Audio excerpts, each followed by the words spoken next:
There are some objects that feel ordinary, until they become the only thing left in a house that nobody wants to explain.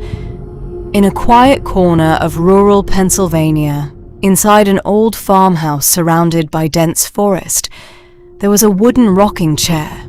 It was old, it was dusty, and it was completely empty. But every night, at exactly 2:17 a.m., the chair began to rock. Nobody sat in it, nobody touched it, and there was no wind. Yet the chair kept moving, as if someone invisible was still sitting there.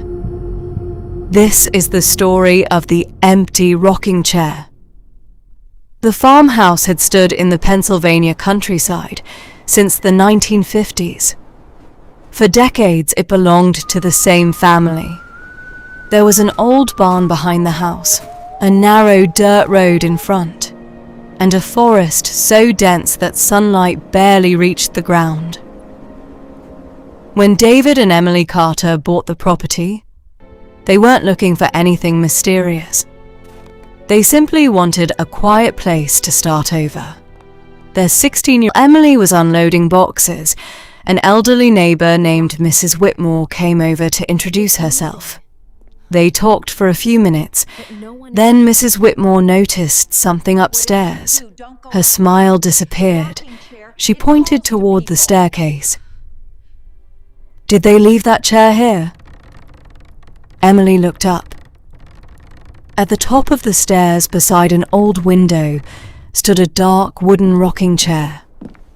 Emily nodded. Mrs. Whitmore stared at it. Then she said something Emily would remember for the rest of her life. "Don't move it." Emily laughed. She thought the old woman was joking. She wasn't. That night, the farmhouse was completely silent. The family went to bed shortly after midnight. Then, sometime later, Emily heard a sound. Creak, creak, creak. She opened her eyes. The sound came from upstairs. She got out of bed and walked toward the staircase. The entire house was dark. The sound continued. Creak, creak, creak, like someone slowly rocking in a wooden chair. Emily switched on the hallway light. The sound stopped.